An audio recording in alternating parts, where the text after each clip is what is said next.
Oke, halo semuanya. Jadi untuk kali ini gue akan jelasin gimana basic ICT price movement. Jadi di ICT itu ada basic price movement di mana price itu bergerak berdasarkan algoritma yang mereka bikin dan orang-orang berikutnya dari orang-orang market ya bisa dibilang.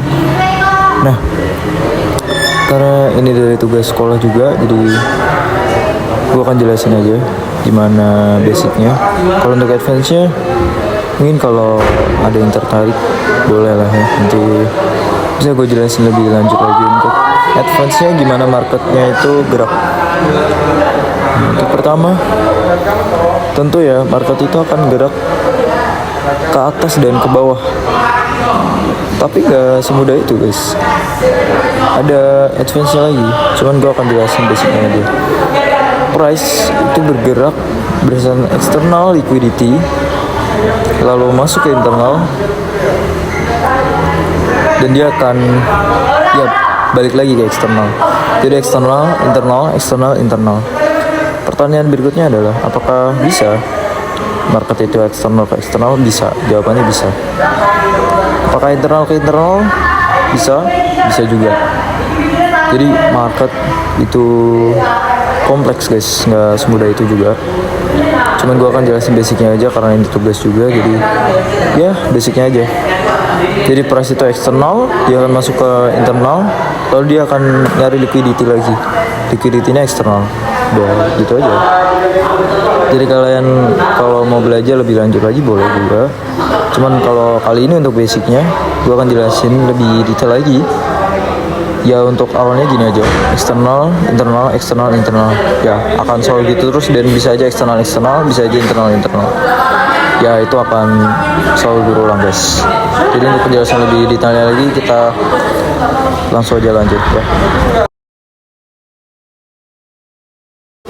Nah untuk pergerakannya seperti ini, bisa kalian lihat kalau dari line chart, kalau dari line dia akan ke bawah, lalu naik lagi ke bawah lagi, naik ke bawah lagi. Nah itu dia akan kayak tangga gini guys, dan nanti model dari tangga ini akan gue jelasin juga, ada modelnya sendiri. Jadi di bagian-bagian naiknya ini nanti akan ada POI atau point of interest atau key level. Jadi ada key level tertentu, ada di PD array ya, bisa dibilang PD array seperti fair value gap, order block, dan lain sebagainya. Nanti itu akan gue jelasin lebih detail lagi kalau kalian mau penjelasan lebih detailnya. Gitu aja. Jadi untuk kali ini kita akan bahas pergerakannya dulu. Untuk pergerakan gini guys. Nah ini di bagian yang gue tandain kotak ini, itu ada key level yang kena, sehingga dia akan balik lagi ke external liquidity, atau dia akan seeking liquidity rebalance, ya akan gitu-gitu terus. Ya basically market gitu-gitu aja guys. Oke. Sekarang kita lihat kalau pergerakan market ke atas atau ke bawah. Kalau tadi contohnya ke bawah, kalau ini ke atas ya. Ke atas sama aja. Jangan ke atas, ke bawah dulu untuk rebalance, jadi dia akan ke atas lagi.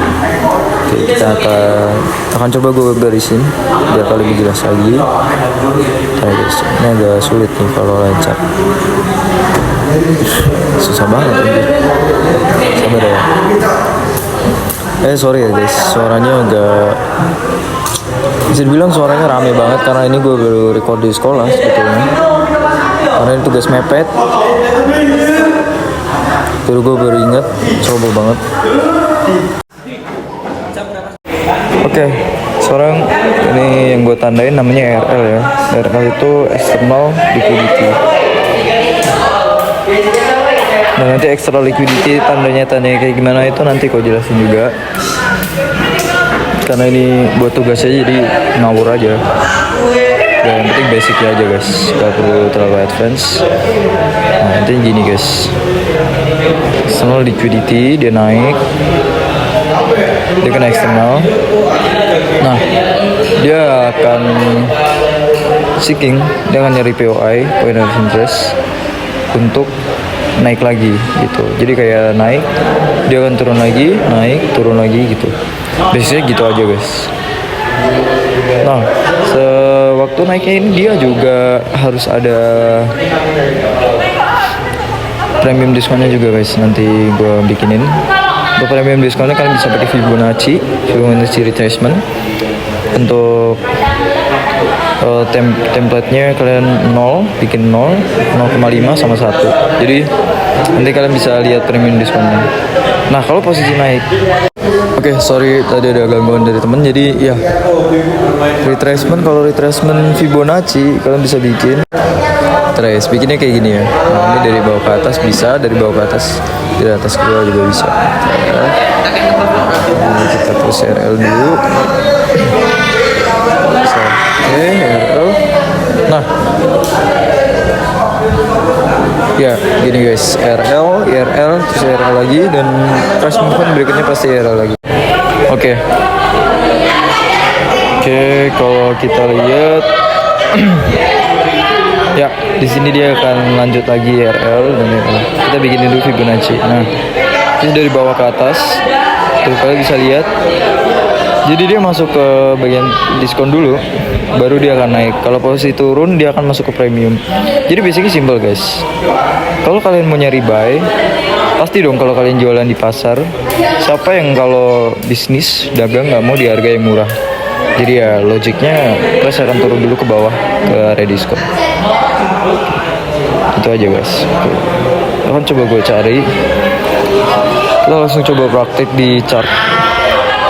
Kita lihat ya, biar gak teori doang, kita langsung praktek. Bentar, nanti kan gue cari replay. Kalau kalian juga nggak percaya entry gue, kalian bisa cek IG gue aja. Nanti ada entry story di sana, gue kasih story juga. Ntar gue tunjukin aja di akhir video mungkin ya. Jadi banyak entry gue buat portofolio, ada banyak guys. Jadi buat ya kenang-kenangan aja lah. Oke, di sini dia external liquidity dia udah masuk. Yang pertama yang harus kita pastikan dulu dia masuk ke area diskon atau area harga yang murah. Jadi kita bikin Fibonacci dulu. Nah, dia udah masuk ke area diskon, dan baru kita cari di area diskon itu ya. Di sini ada fair value gap, ya ada fair value gap tapi di premium. Jadi kita abaikan aja. Dan di situ ada apa lagi? Ada OB. Di situ ada OB.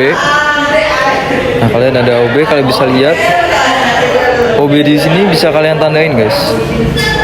OB kalian tandain, itu bisa sebagai acuan kalau kalian price-nya tuh udah masuk ke area diskon gitu ya.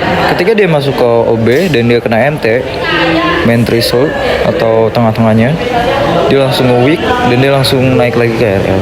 Nah, OB itu kayak gini guys. Ketika dia price-nya itu ke bawah, lalu dia akan jentar ke atas atau turning point, di situ akan terbentuk engulfing dan di situ OB guys. Bisa kalian lihat dia nyari RL dan benar aja. RL. Ya basicnya gitu aja guys. Kalau kalian paham basic market structure dulu, maka kedepannya kalau kalian mau belajar lagi itu akan jadi gampang banget guys. Oke. Sekarang kita coba praktekin di replay aja kalau gitu ya. Coba kita lihat di replay. Nah,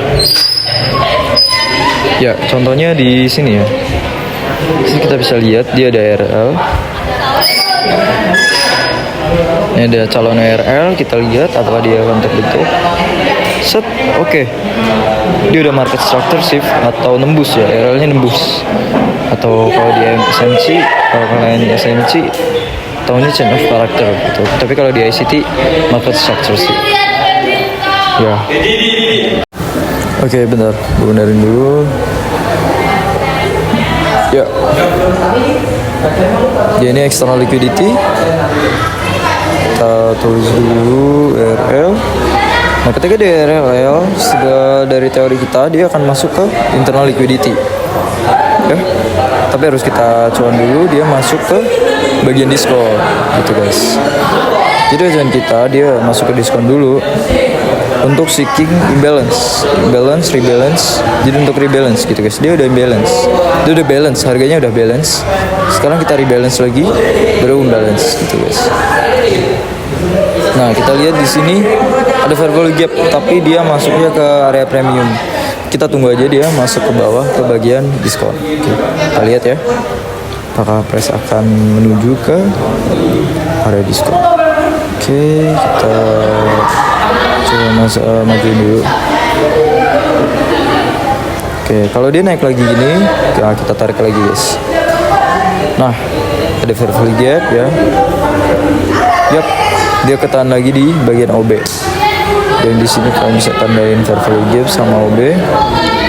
Kita lihat key levelnya.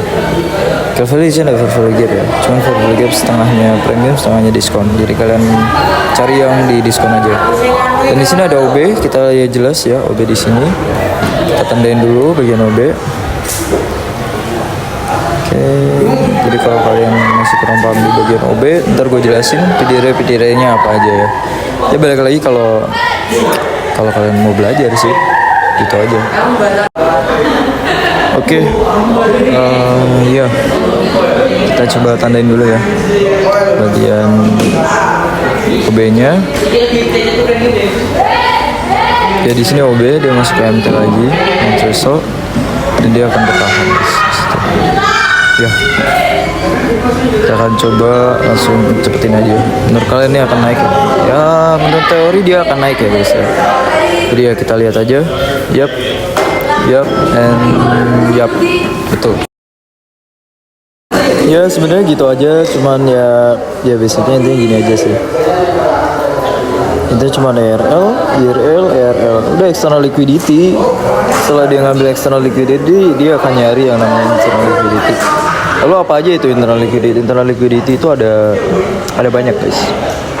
Ada PDRA, pokoknya PDRA-nya ada fair value gap, order block, ada mitigation block, sebagai volume imbalance, dan masih banyak lagi guys. Jadi ya kalau kita coba lagi nih ya, kita bound, kita tunggu lagi dia akan turun. Hasilnya ketika dia turun kita coba. Ini kan dia pastiin dia masuk diskon dulu. Jadi sebelum dia masuk diskon ya kita nggak usah entry guys. Ketika udah masuk diskon baru kita buy. Udah masuk PDR juga langsung kita buy. Terus kita lihat harusnya dia naik ke atas. Tuh. Dan sampai RL close. Otomatis close RL itu take profit kita guys di RL berikutnya. Gitu aja. Mungkin soalnya kurang jelas, kalau kalian mau secara lebih jelas boleh lah ya. Nanti gue bisa recording di rumah, suaranya biar lebih jelas, lebih pasti juga. Jadi ya gitu aja guys. Intinya basicnya market cuma gini-gini aja. Jadi kalau kalian mau yang lebih advance-nya boleh, suatu saat akan gue kasih. Okay, thank you, bye bye.